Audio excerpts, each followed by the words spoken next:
सफ़र में मुश्किलें आए तो हिम्मत और बढ़ती है। सफ़र में मुश्किलें आए तो हिम्मत और बढ़ती है। अगर कोई रोके रास्ता तो जुर्रत और बढ़ती है। अगर कोई रोके रास्ता तो जुर्रत और बढ़ती है।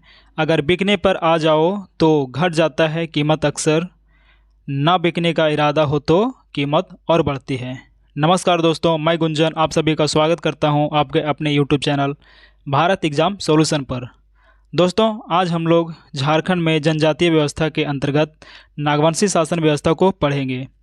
हम लोगों ने इससे पहले मुंडा शासन व्यवस्था को बहुत ही अच्छे तरीके से पढ़ लिए थे और यह जो आज का टॉपिक है नागवंशी शासन व्यवस्था, यह मुंडा शासन व्यवस्था से काफ़ी मिलता जुलता टॉपिक है, क्योंकि नागवंशी के संस्थापक थे फनी मुकुट राय। वो मुंडा शासक मदरा मुंडा के उत्तराधिकारी थे। जैसा कि आप लोगों को मालूम होगा कि मदरा मुंडा का कोई भी अपना पुत्र नहीं था और उन्होंने फनी मुकुट राय को गोद लिया था और वही बाद में उनका उत्तराधिकारी बने। कौन? तो फनी मुकुट राय।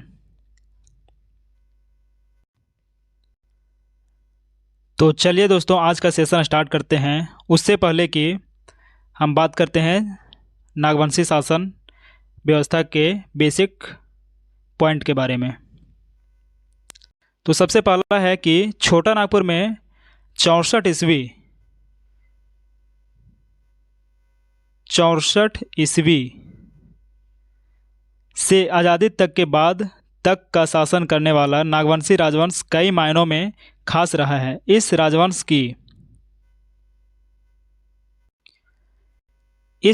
की सबसे बड़ी खास बात ये रही है कि मुगलों के आक्रमण से पहले तक राज्य की जनता से कभी कोई कर आने के टैक्स नहीं लिया।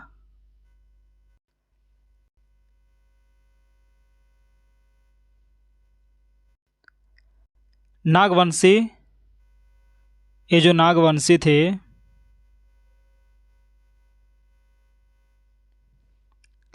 चौंसठ ईस्वी से लेकर के 1947 तक इनका शासन चला। सोचिए कि इतना बड़ा इनका शासन काल रहा होगा।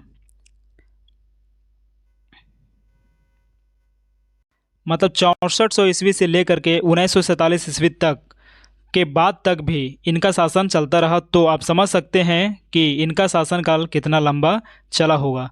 ये संभवतः भारत देश में सबसे ज़्यादा दिन तक शासन करने वाले में से एक थे। कौन? तो नागवंशी शासक। अब हम देखते हैं अगला पॉइंट। अगला पॉइंट है नागवंशी शासन व्यवस्था का प्रारंभ प्रथम शताब्दी में हुआ तथा राजा फनी मुकुट राय इस शासन व्यवस्था के प्रथम शासक हुए। राजा फनी मुकुट राय जो थे वह नागवंशी शासन या शासक करने वाले प्रथम शासक हुए। यह शासन व्यवस्था मुंडा राज के बाद स्थापित किया गया। फनी मुकुट राय ने सुतियाम्बे को अपना राजधानी के रूप में स्थापित किया। नागवंशी शासकों ने मुंडा शासन व्यवस्था में अनुकूल परिवर्तन करते हुए इसे अधिक विस्तारित करने का प्रयास किया। इसके शासनकाल में पूर्व की भू व्यवस्था, कर व्यवस्था तथा शासन व्यवस्था का संचालन होता रहा।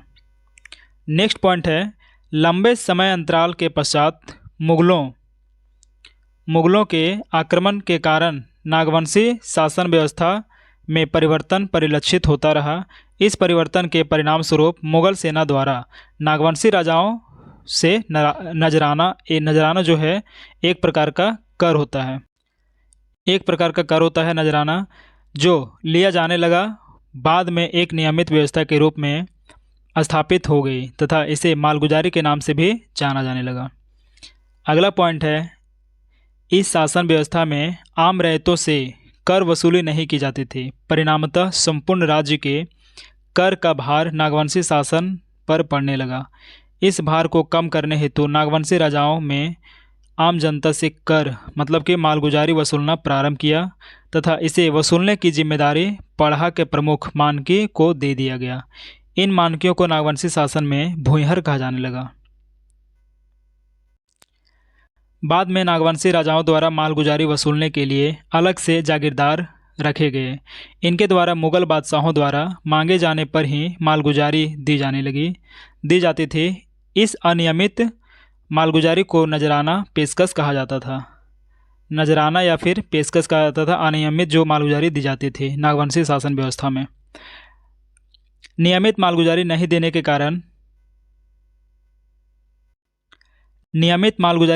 के कारण नागवंशी शासक दुर्जनशाल को मुगलों द्वारा कैद कर लिया गया। यहाँ मुगलों द्वारा किसको कैद किया गया? तो दुर्जनशाल को। वो इसलिए क्योंकि मालगुजारी जो था वो प्रॉपर नहीं मिल रहा था, जिसके कारण दुर्जनशाल को गिरफ्तार करके बंदी बना लिया गया। 1765 ईस्वी में ईस्ट इंडिया कंपनी को बिहार, बंगाल एवं उड़ीसा की दीवानी मिलने के बाद नागवंशी शासक पटना काउंसिल के प्रति उत्तरदायी हो गए।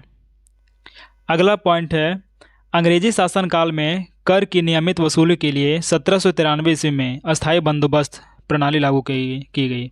दोस्तों यह एक इम्पोर्टेंट टॉपिक है या पॉइंट बोल सकते हैं कि अस्थायी बंदोबस्त प्रणाली जो था वह भारत में कब से लागू किया गया। तो आप यहाँ बता सकते हैं कि अस्थायी बंदोबस्त भारत में 1793 ईस्वी में ही लागू कर दिया गया था तथा नागवंशी राजाओं को जमींदार बना दिया गया। इस प्रकार पूर्व को जागीरदारी व्यवस्था जमींदारी व्यवस्था में परिणत हो गई।